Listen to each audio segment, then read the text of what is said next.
The Battle of Zama, fought in 202 BCE, marked the climactic end of the Second Punic War between Rome and Carthage. After 16 years of devastating campaigns in Italy, Hannibal was recalled to defend Carthage against the Roman general Scipio Africanus, who had launched a successful invasion of North Africa. Both sides sought a decisive confrontation, Carthage to preserve its sovereignty, and Rome to eliminate the threat posed by Hannibal once and for all. The two armies faced each other on the plains of Zama, their ranks stretching wide beneath the African sun. Hannibal's Carthaginian army, 36,000 strong, stood ready. Veterans from countless campaigns, 14,000 Carthaginian soldiers, and 8,000 Libyan infantry formed the center. Behind them, 14,000 mercenaries, Gauls, Numidians, and Iberians, waited in reserve. In front of the lines, Hannibal's 80 war elephants loomed ominously, prepared to crush the Roman infantry. On his flanks were 2,000 Carthaginian heavy cavalry and 2,000 Numidian horsemen.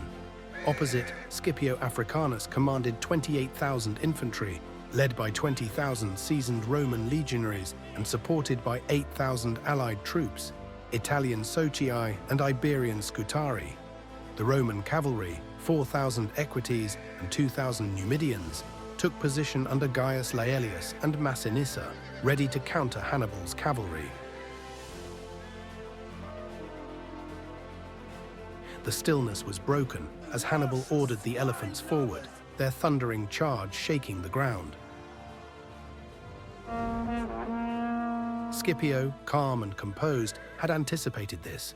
He instructed his men to open lanes in the lines, allowing the elephants to charge through harmlessly.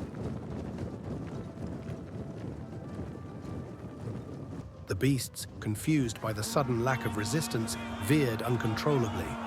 Some turned back into Hannibal's own lines, causing chaos among the Carthaginian ranks.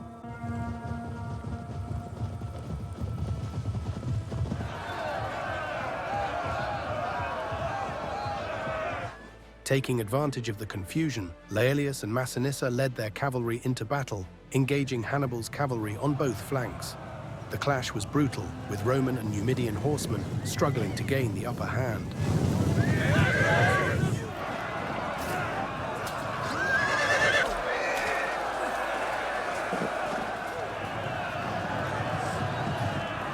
In the center, Roman legionaries locked shields and advanced, crashing into Hannibal's veterans and Libyan infantry.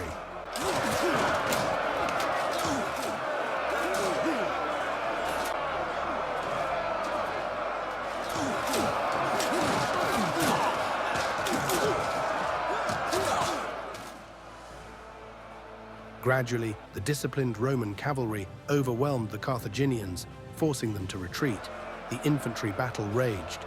The clash of steel, the cries of wounded men, and the thud of bodies hitting the dust filled the air. Hannibal's veterans fought with grim determination, holding the Roman advance, but the pressure mounted as the Roman infantry surged forward relentlessly. Just as the Carthaginian infantry began to falter, Scipio's cavalry returned, having routed Hannibal's horsemen.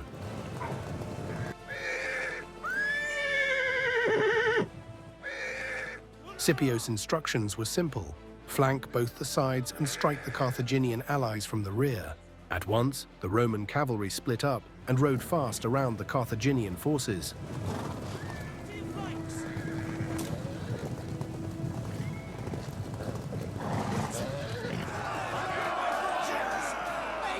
Roman legionaries keeping the Carthaginian center line preoccupied, the Roman cavalry struck hard at the Carthaginian rear.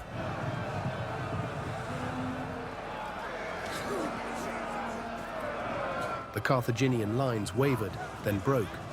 Panic spread, and the once mighty Carthaginian army crumbled under the Roman assault.